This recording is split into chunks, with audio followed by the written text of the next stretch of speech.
Steelers Nation, before we dive into this breaking update, do us a quick favor. Hit that like button and make sure you're subscribed to the channel so you don't miss any of our exclusive Steelers coverage. This team is working every single week to improve, to clean up details, and to put themselves in position for a strong playoff push. But this week, right before a massive primetime matchup against the Green Bay Packers, the Steelers got a bit of mixed news. We've got a big storyline developing in the trenches, a possible return of one of Aaron Rodgers' most explosive weapons, and plenty of reason to stay glued to this team heading into Week 8. So let's break it all down. Out of nowhere, starting center Zack Frasier popped up on the Steelers' injury report this week, something we haven't seen all season. He was limited in practice with a calf injury, raising real questions about his availability for Sunday night's showdown with the Packers. This is the first time all year Frasier has been on the injury list. He played every offensive snap against Cincinnati in Week 7, all 57 of them, and didn't show visible signs of injury during the game. But as we've learned many times, those little muscle issues can flare up afterward. And when it's your center, the guy anchoring the entire offensive line, it's always something to keep an eye on. Frasier has been a rock since being drafted. Let's not forget, this is the same guy who broke his leg at West Virginia in his final college game in November 2023, yet worked his way back in time to participate in the NFL Combine just a few months later. He's a fighter. But this calf injury is one the Steelers will monitor closely because of how crucial his communication and protection calls are to Aaron Rodgers' comfort in the pocket. So if Frasier isn't cleared to play, who steps in? That would be Ryan McCollum, currently listed as the Steelers' second-string center. McCollum saw some limited action this season, just 3 snaps in Week 6 against the Browns, but that's been it so far. The good news is he's not new to this role. Last season, when Frasier missed 2 games due to an ankle injury, McCollum stepped in and handled himself well, logging 152 snaps at center during that span. He even earned solid grades in pass protection from Pro Football Focus. McCollum also brings previous experience from his rookie season with the Detroit Lions back in 2021, when he logged 100 snaps at the position. He's not flashy, but he's dependable, and that's exactly what the Steelers need if Frasier can't go. The bad news, however, is that Pittsburgh doesn't have another true center on the roster. Neither of the practice squad linemen, Dylan Cook or Stephen Jones, have experience snapping the football in an NFL game. So this is truly McCollum's show if Frasier's out. That's a lot of pressure heading into a primetime game, especially considering who's lining up on the other side. If you watched Green Bay last week, you know exactly what I'm talking about. The Packers defense sacked Jacoby Brissett 6 times against Arizona. That pass rush is fierce, relentless, fast, and disciplined. While Micah Parsons' name gets thrown around a lot in discussions about elite defenders, it's worth noting that the Packers have built one of the deepest defensive fronts in football. Between Rashawn Gary, Kenny Clark, and a rotation that brings pressure from multiple angles, Aaron Rodgers will have to get the ball out quick, and protection up the middle will be critical. That's why this Frasier situation looms large. The chemistry between center and quarterback, especially one as meticulous as Rodgers, can't be overstated.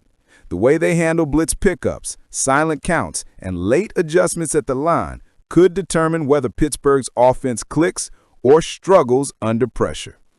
Now here's the part of the story that Steelers Nation is going to love. Wide receiver Calvin Austin III might finally be back. According to multiple Steelers insiders, Ray Fittipaldo, Jerry Dulac, and Joe Rudder, Austin is trending in the right direction and could return to the lineup this Sunday night. He's been sidelined since Week 4 after suffering a shoulder injury during the overseas matchup in Ireland. But after the Week 5 bye, Austin's rehab has gone extremely well. Fittipaldo even said this week, Calvin was hopeful, Mike was optimistic yesterday. So yes, I do think Calvin will be back. That's exactly the kind of news the Steelers' offense needed. When Calvin was healthy to start the year, he quietly put together 3 solid games, flashing his trademark speed and agility in the slot.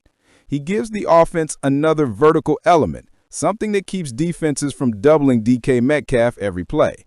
And remember, Austin's playing for more than just a return. He's in the final year of his rookie contract. If he wants to stay in Pittsburgh long term, this stretch of games will be crucial to proving his value. Aaron Rodgers has done a remarkable job spreading the ball around. Over the past 2 weeks, he's connected with 9 different receivers, leaning heavily on his tight ends, Pat Freiermuth, Jonnu Smith, Darnell Washington, and Connor Hayward. But having Austin back opens things up in a way few others can. His quick acceleration and ability to separate on short routes allow Rodgers to counteract heavy pressure, especially when the line is banged up. Expect Arthur Smith to design quick slants, bubble screens, and motion plays to get Austin involved early and keep the Packers' pass rush honest. If Austin is indeed good to go, we might finally see the offense firing on all cylinders, with DK Metcalf stretching the field deep, Freiermuth working the seams, and Austin forcing mismatches underneath. That's the kind of versatility this unit has been missing since he went down. With Green Bay's defense playing at such a high level, this is shaping up to be a true test for Pittsburgh's offensive line depth. Even if Frasier plays, expect the Packers to send plenty of interior pressure to test that calf. If McCollum gets the start, communication and quick decision-making will be everything. Rodgers will likely rely heavily on pre-snap reads and timing throws to neutralize Green Bay's speed. On the ground, the Steelers have quietly been improving. Over their last 3 games, the running attack has gained consistency, with both Najee Harris and Warren Warren finding success behind improved blocking. Expect Arthur Smith to lean early on the run, especially if he wants to slow down the Packers' defensive front. This primetime matchup against the Packers isn't just another regular season game. It's a measuring stick. For Rodgers, it's a reunion with his old team, and you can bet he's had this one circled on his calendar since the schedule dropped. For the Steelers, it's an opportunity to prove they can handle adversity, especially if they're missing a key starter on the offensive line. If Frasier can't go, it'll be up to McCollum and this coaching staff to keep things smooth up front. If Austin returns, he could be the spark that takes the offense to another level. Either way, this game could tell us a lot about just how resilient and how dangerous this 2025 Steelers squad really is.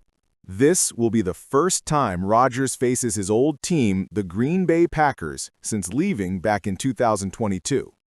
18 seasons, 4 MVPs, a Super Bowl ring, and countless memories later, Rodgers returns to face the team where his legendary career began.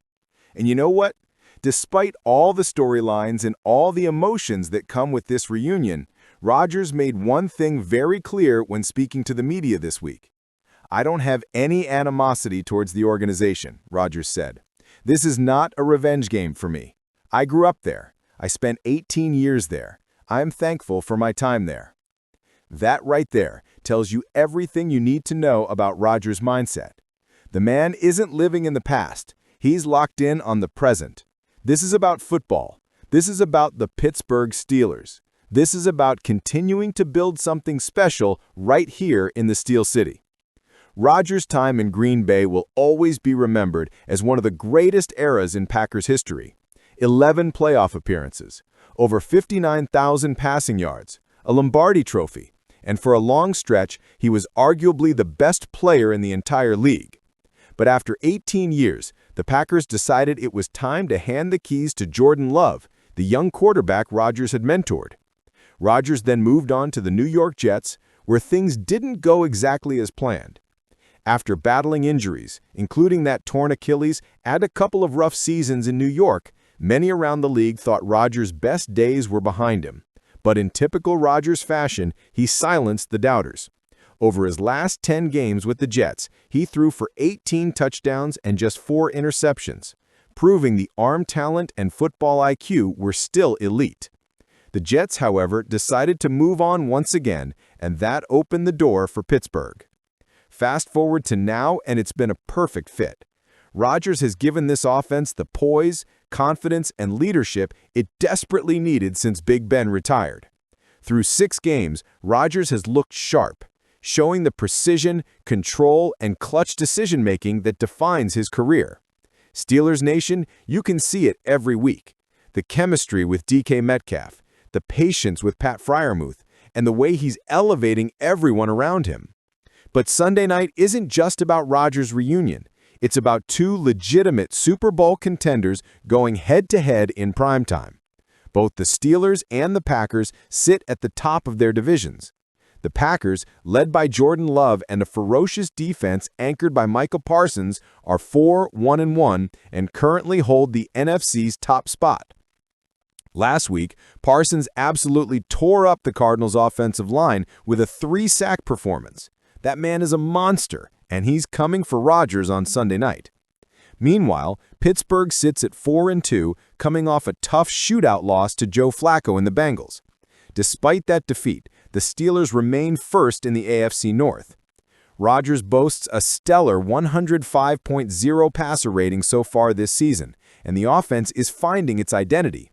The defense, on the other hand, needs to get back to its usual standard after giving up 30-plus points again last week. This game, Steelers versus Packers, is more than just a regular season matchup. It feels like something out of football history. Two of the NFL's most iconic franchises, two passionate fan bases, two teams built around legacy and tradition, and now the ultimate storyline, the master versus the apprentice. Rodgers against Jordan Love, the quarterback he once mentored, now leading the team that let him go. It's hard not to think back to 2009 when Brett Favre faced Rodgers in the Packers for the first time as a member of the Minnesota Vikings. That was electric, and this game has that same kind of energy. History, emotion, and huge playoff implications. Rodgers knows exactly what this means to the fans, but for him, this isn't about revenge. It's about legacy. It's about showing the football world that even at 41, he's still one of the best to ever do it. He's already proven he can still throw darts, still command an offense, and still win games when it matters most. Now he's got a chance to make a statement, not just to Green Bay, but to the entire NFL. And here's what's fascinating. This game could be a preview of something bigger down the line. Both the Steelers and Packers have the look of teams that could make deep playoff runs. If the Steelers' defense can tighten things up and Rodgers keeps playing at this level, it's not crazy to think this could be a Super Bowl preview. Imagine that, Rodgers facing his former team in February. How poetic would that be? But let's not get ahead of ourselves just yet. First, Pittsburgh's offensive line has to hold up. The Packers' defensive front, with Parsons leading the charge, is no joke. Protecting Rodgers will be priority number one. If the line can give him time to work, this offense can absolutely exploit Green Bay's secondary, especially with Calvin Austin possibly returning this week to join DK Metcalf and the tight end group. Sunday night, it's all on the line. Pride, legacy, momentum. This is one of those games that could define the Steelers' 2025 season.